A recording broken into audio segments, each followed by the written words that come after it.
Hi, Mr. Hill, Shihan Hill. This is the Ageless Phoenix Traveler.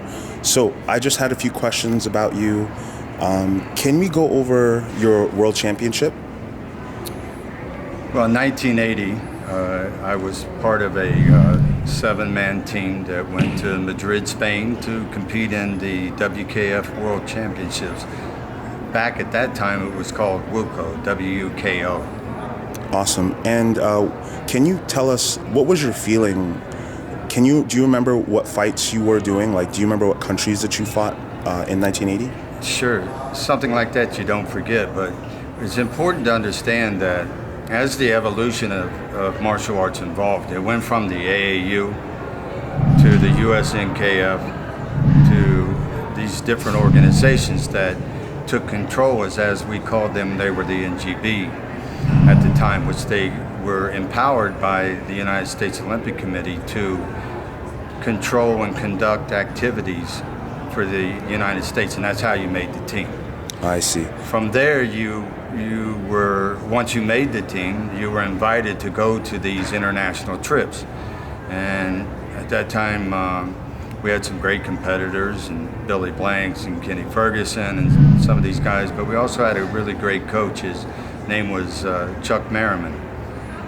The unique thing about him was that he never tried to change what you were or what you'd done. What he did is he improved on your strengths and made you aware of your weaknesses. So, you know, where a lot of coaches today try to change what you do to meet the standards of what they feel you need. And again, we're pretty much aware of our strengths, and we're definitely aware of our weaknesses. Can we talk about a little bit more about your teacher? So in the video, in the World Championship video, there's a scene where you actually run up and you hug your instructor at the very finals. Can you talk about that moment? Well, at the end, I mean, one thing I always did is I never looked at the win. You know, the medal. I looked at each individual match.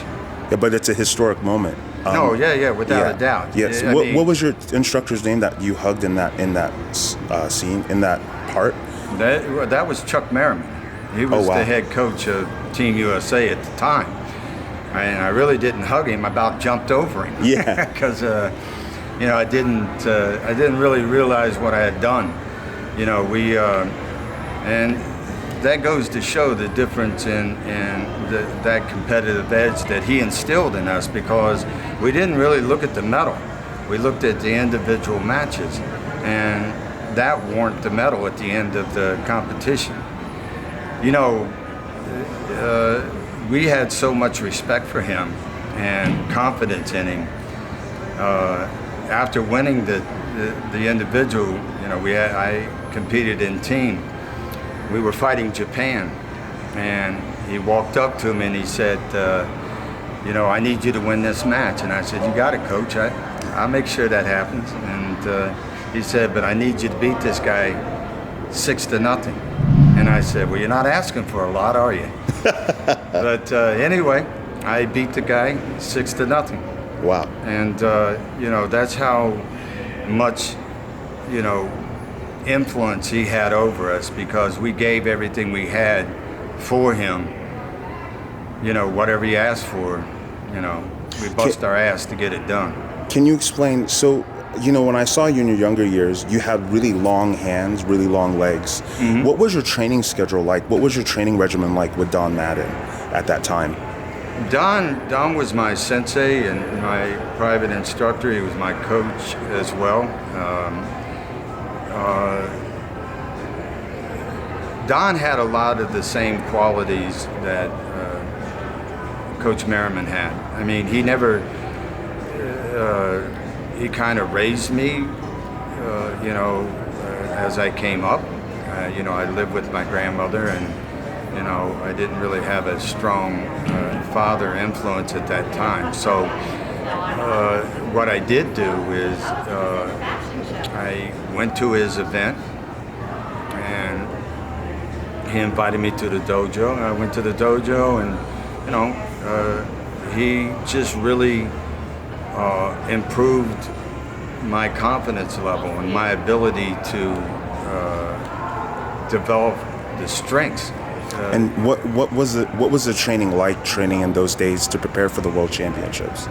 Well, it was a traditional, in his sense, of dojo. You know, we had Kihon training, we had basic training, we had kata, we had weapons, and of course we had fighting. And most of my interests lie in the fighting. So, you know, I figured you could be the jack of all trade and the master of none. Awesome. So, but, you know, it required less focusing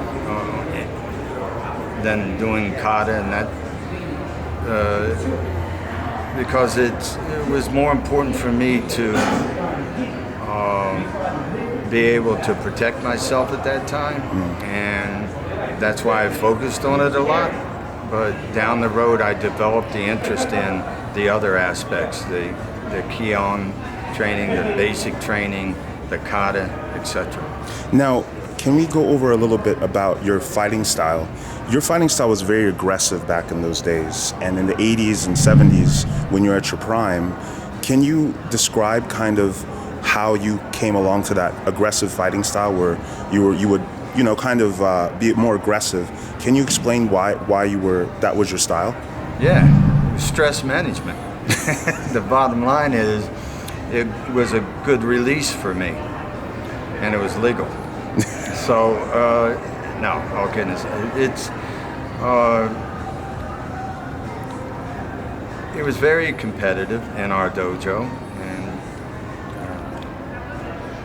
Coach and Sensei had a lot of influence over our lives, and again, he didn't really try to change what we did. He found what our interests were within the martial arts. He pursued our interest, but then he slowly manipulated into the other aspects of the martial arts to make us a well-rounded individual. Awesome. So with all that success, you actually went into the Budweiser national team. Can you explain what was that like, training with and fighting with the Budweiser team at its prime? It seemed like it was such a historic sport karate event for that time. Can you talk about it? Yeah, I had a friend. His name was Harry Krebs, and also Eric Bloom, and they came to me with a proposal about putting together a professional team. This happened later after the World Championships in 1980, and they approached me and Billy Blanks and asked us if we'd be interested in putting together or being on a team. And Billy Blanks was your roommate, right? I heard. Billy was my roommate for years. What's Billy Blanks like? What type of fighter would you say he is, or what type of person do you think he is? Billy's first of all, he's a great athlete. So no matter what sport he did, he'd be good in. But he's a very disciplined and committed athlete. I know many a time Billy and I would show up, half hour, 45 minutes before an event or a training would even happen, be there warmed up and ready to go. We didn't show up to a training or an event to warm up. We were already warmed up and ready to go. Awesome. And so over those years, you had the pleasure of training and doing stuff with Ed Parker. What's Ed Parker like? Ed Parker was ahead of his time. I mean, we would be talking about hang time. He would be talking about Hoviers, aircraft. Now, Ed Parker was a unique individual. He's really deep. I had a lot of respect for him as a person. He was a well-mannered individual. Besides that, his knowledge was so deep. And his philosophies, he never promoted his own style. He was always open-minded to all styles and systems, and no matter how big or small. You remind me a lot of Master Robert Treyas. Now, going back to your coaching years, so hands down, you're recognized as one of the best coaches of all time.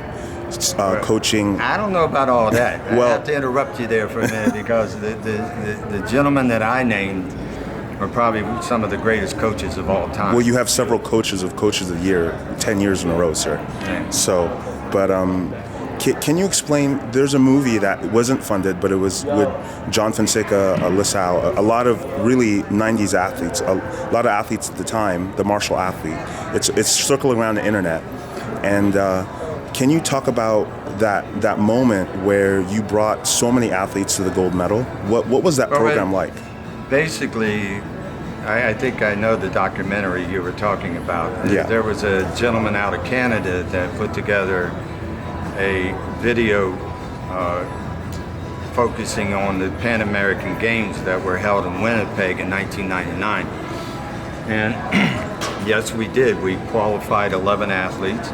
We won 5 gold medals, 1 silver, and 3 bronze. Wow. So out of 11 athletes, 9 of them medal. But, you know, that was developed out of the same concept that Coach Merriman did with us. And basically, we put a team together and worked together and traveled together, ate together, slept together. You know, we did the whole 9 yards. And it actually unified a real team. You know, so I had a strong belief that if it's not broke, don't try to fix it. So that concept worked out real well. So one of your most favorite quotes, a lot of athletes talk about you, how strong of a leader and how strict you were. Can you talk about why you felt that the way that you train people worked? Like, what was your philosophy behind training an athlete that wanted to be a champion? Well, number one, I'm not your friend. I'm your coach. I'm not there to hang out and be your buddy. You know, I'm there to make sure that what you're doing right, and you're taking care of yourself, because if not, there's 5 people in line waiting to take your spot. Yes. The thing of it is, it's all about commitment from everybody. You know, whether it's a delegation or just a team. You know, a delegation has a lot of components to it. A team is the coach, the athletes. So, you know, developing that whole philosophy about being a team is critical because we rely on each other. And, you know, I learned that from my instructor, Don Madden, and coach. I learned that from Chuck Merriman, my coach from the World Championship, and on and on. And again, it goes back to why you try to fix it if it's not broke. There's a perfect model in play that all you have to do is execute it. You look at any professional team or amateur team that's successful, there's a nucleus that it revolves around. And it's not the players, it's the coach, because just like at the World Championships when Coach Merriman came up to me and he said, you know, Tokey, I need you to win this match. And I said, all right, I got you, coach, I'm on it.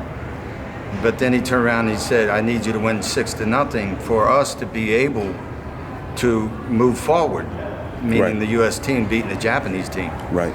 And I said, okay, I'll get it done. And I did it. I mean, it's not, you know, questionable whether I did it. It's documented. I did it because he asked me to do it. What was it like training?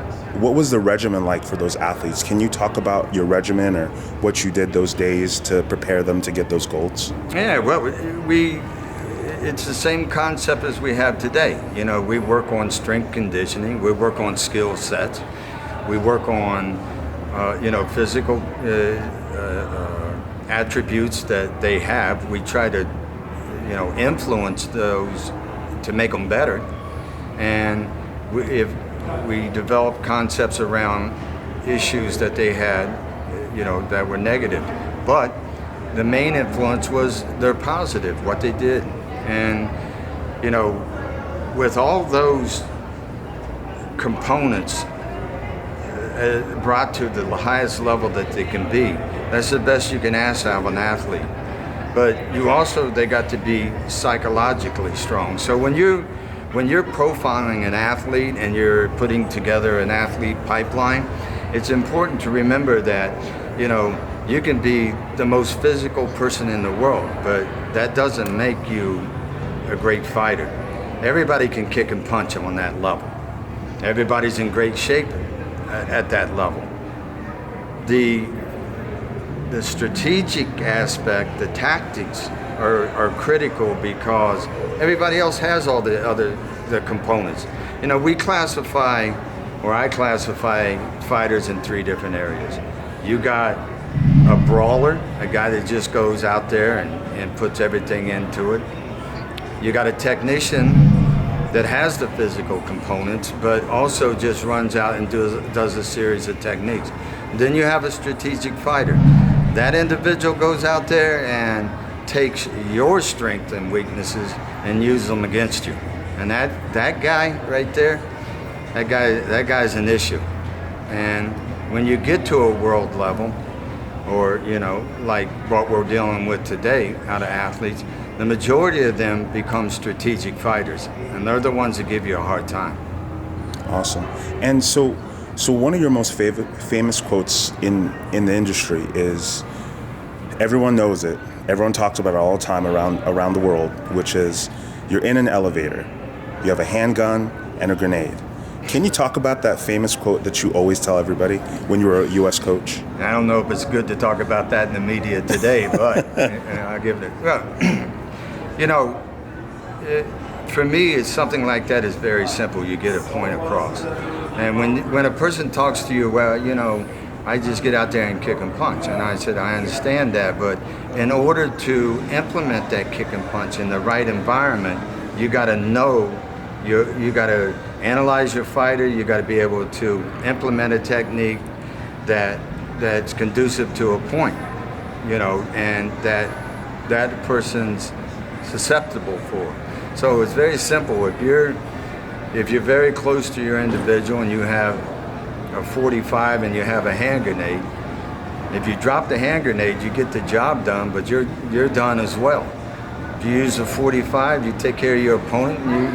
What that does, that proves that you're a strategic fighter. You know technique, but you implement technique at the point in time that it's necessary. You don't put yourself in jeopardy or harm's way. You gotta remember, to win the World Championships, it's 7 fights, and you take it a fight at a time. And that's what I done at the World Championships, 1 fight at a time. After that was done, there you were. The Japanese fighter fought different than the European fighter. European fighters fought different than African fighters, and so on. So you got to adapt to that situation and implement the right techniques. And so, you're really famous for your coaching methods from so many different sports: Taekwondo, boxing, full contact K1, karate, of course. Can you talk about what gave you such talent to drive? I mean, you had an injury on your leg, which as the story goes, you became one of the best coaches, and do you feel like that was one of the driving reasons why you became such a great coach for the United States? Well, always knowledge is the key. I mean, in the martial arts, that's what we thrive for as well. Knowledge of the style or system. When you are trying to develop athletes, there's basic components that are universal in athletic development. And again, it comes to a point where you're developing an athlete pipeline. You break it down both mentally and physically, and then you nurture those skill set to make that individual the best that they can be. So I'm not going to try to change what you do. I'm going to try to take what you do and make it better because it's natural for you. However, introducing you to different training methods, developing skill sets, and visual field enhancement, neurological response, you know, all these different things intrigued me to make a better athlete. I never had that when I was coming up, or Billy, or anything like that. I mean, some of the things we did back then were unique because we were athletes. We were involved in other sports. But as I progressed, I found out that there's more than just being physical. You know, and I sourced out that knowledge. You know, we didn't have the internet back then and those type of things, so you had to go to experts which were in that field that can give you that type of knowledge to make you knowledgeable to be able to translate that information. Listen, there's a tremendous amount of great athletes, but just because you're a great athlete doesn't mean you're going to be a great coach. The coaching is a unique field, and you've got to understand how to drive athletes but not break them. And again, that's another great component that Chuck Merriman and Ed Parker had. They could drive you to a level and they knew exactly when to back off. You know, sometimes they asked for a little lot, but you know, they didn't ask you for anything that you couldn't handle. Awesome. And so let's talk about you as a person. Before you started in karate, you know, from what I heard, you used to stack haystacks from all those years ago. Can you talk about what type of person you were like before you started the martial arts?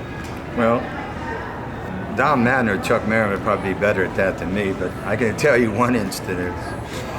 I was baling hay. It was in the summer, and we were baling hay, and I got a call, and they came and got me, and I went in and called. It was my coach, Chuck Merriman, and he said, "Hey, I need you to go to South Africa, you and Billy." And I said, "Well, I'm baling hay," and he said, "Well, hurry up and get it done." So I went to, got it done. We went in South Africa and spent 3 or 4 weeks there, and we had a great tour. And then I went back to Ohio, started baling hay again. Now it's, you know, I came up in a small town, a rural town in an Indian village in Chillicothe, Ohio. It used to be called Chillicothe, and I was born and raised there. And after I won the Worlds, I had an opportunity to move to New York with my colleague and partner at that time was Howie Friedman. He was a U.S. team member.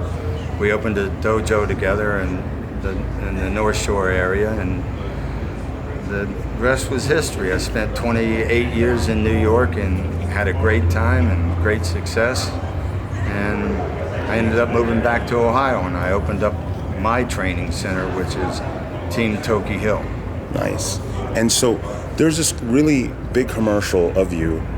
It's the foot commercial. So it's a really hard commercial to find, and I finally found it of you of kicking, and you're like ki-ai, and what was going through your head when you were doing that commercial? How was it booked? Can you talk about that experience?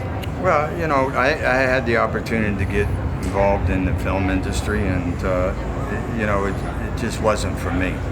You know, I had strong contacts in the security world. I was doing a lot of projects that you know, I didn't want to be in the limelight, and because of sensitive areas. But you know, I did do a few small bits in movies, and I did a national launch of a product called Footwork. It was an athlete's foot. And you seemed like you were having a lot of fun. Like, was it? Oh yeah, it was easy to do. I mean, you know, I wasn't, you know, shy. You know. You were really sharp too. You were kicking pretty good. A little flamboyant at the time, I guess. But you know, when you got to be confident about what you do. And the bottom line is, a lot of that is acting, and you know, it shows in the camera. You know, you project yourself and you make it happen. Right.